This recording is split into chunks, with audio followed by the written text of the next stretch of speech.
What's up, guys? Today we'll be going over lesson 8.3.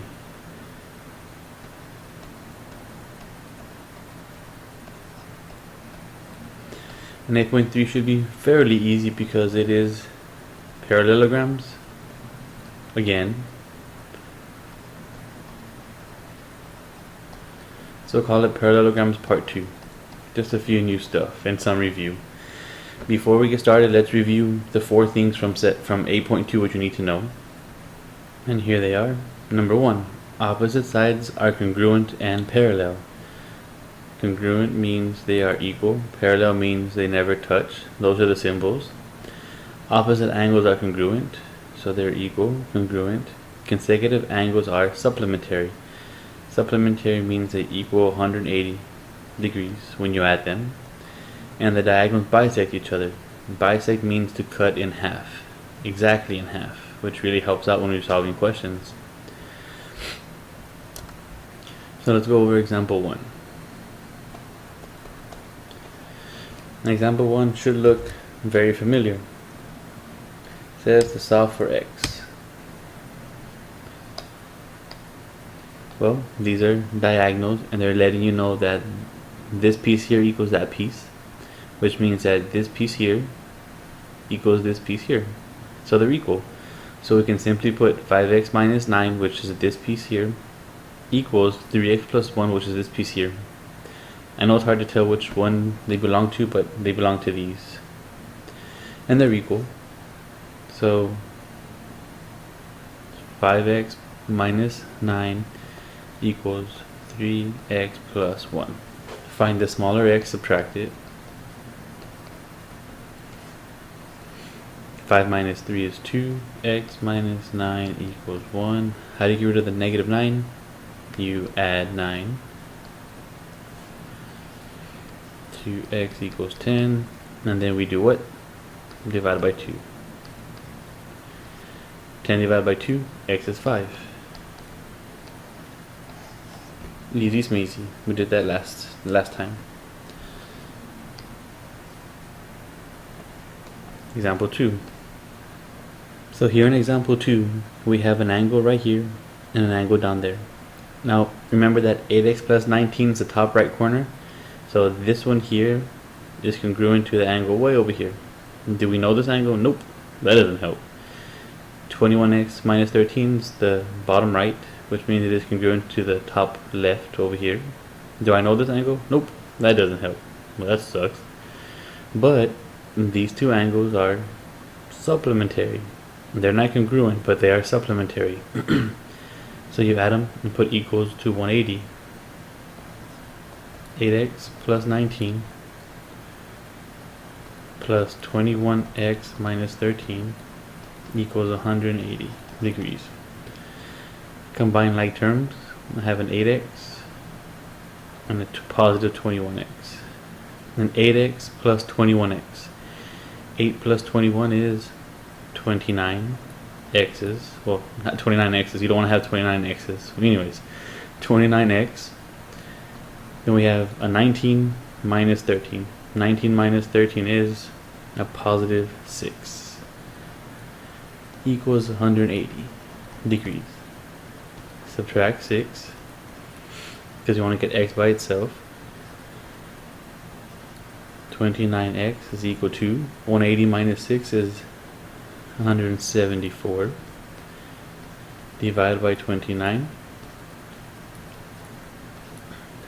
and x is 6. I'm not asking in this question, but we could plug it in here and do 8 times 6 plus 19 to get the number, and do 21 times 6 minus 13 to get the number. I'm not asking for right now, so I'm just showing you how you could do it. So example 3, which is the new one. Example 3 is all new right now, which is the good stuff. And here it is. And I know what you're thinking. You're like, sir, it's a small little graph. How is it a big boy question? Oh, when you see the amount of work we have to do, oh, you'll see. Alright, the question is going to say, prove that K, L, M, N is a parallelogram.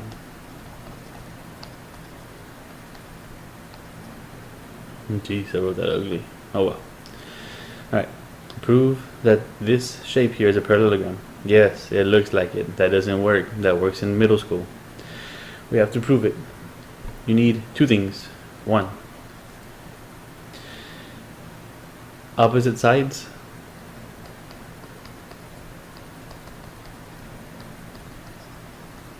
must be congruent. They have to be the same number. They have to be equal. How do you know that the opposite sides, like here's the top, here's the bottom, the left and right? How do you know if they're equal? You use the distance formula.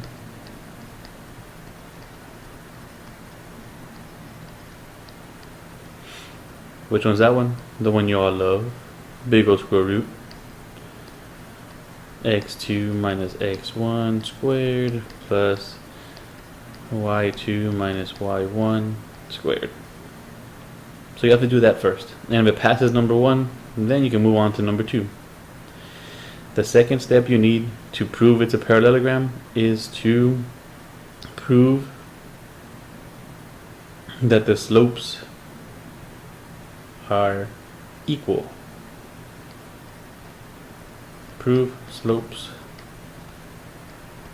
are equal. How? Well, either you're going to use the slope formula or my favorite, rise over run. That's easy smeezy. So we have to do all this work to prove it's parallel. And then you're thinking like, this blows. I have to do it for this one right here and for this one over. You can't really see that. I have to do it for the top and the bottom, and then after that I have to go and do it all over again and prove that that one parallel to that one. But negative, no you don't. All you have to do is prove one.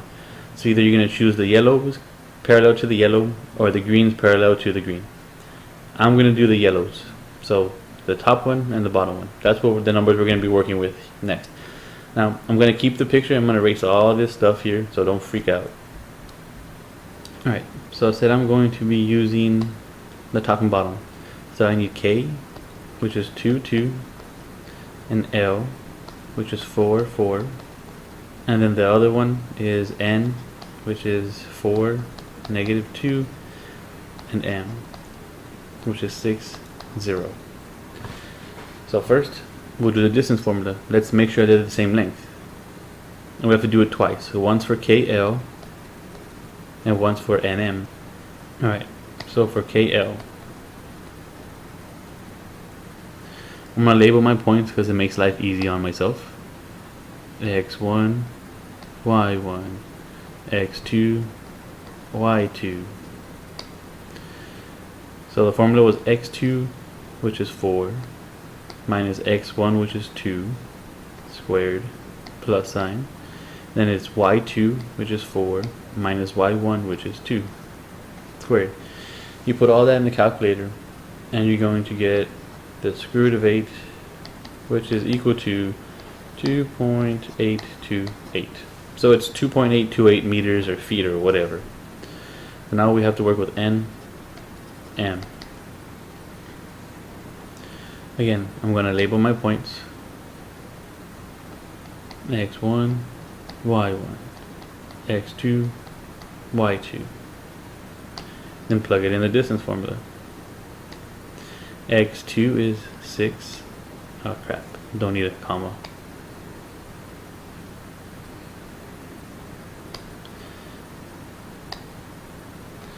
Minus x1, which is 4 squared, plus. Now here's where it gets tricky. Y2 is 0. Put a minus sign, that's the formula. Then I need to go to y1, which is negative 2 squared. And a minus make a plus sign. So that's really a big old plus sign. Yeah, that's an ugly plus sign, but you get it. Put that in the calculator and you get square root of 8, which is 2.828. Are these two numbers congruent? Yes. So they pass stage 1. They're both the same length. Now let's prove them to be parallel. Alright, so to prove them parallel. Parallel means same slope. We went over this as soon as you got back from Christmas. Same slope means parallel. It was on the semester exam. So parallel means same slope. So I'm going to go K, L, K, L. Here's K, there's L. I'm going to do rise over run. Now, I like to do my rise over run from the bottom to the top. So here's K and L. Which one's lower? Well, the K is. It's lower in position. So I'm going to go from K to L. Here is K. How many times do I have to rise? 1, 2. So I'm going to rise 2 times. And I'm right here. How many times do I have to run? 1, 2. And since I went up and to the right, they're both positive. 2 over 2 is 1. That is my slope for this segment. Now I have to do N and M. Rise over run. Which one is lower? M or N? N is. So I'm going to start at the N. How many times do I have to go up? 1, 2. So I'm going to rise 2 times. How many times do I have to go to the right? 1, 2. And since I went to the right, it's positive. 2 over 2 is 1. They have the same slope. And since they have the same slope and they are the same length, you can say that K, L, M, N is a parallelogram. Because you proved it and all that work you just did. Now, there's another way to do slope. You're like, no, negative, Mr. Gomez. Can't do rise over run. If you can't do it, then you have to use this formula.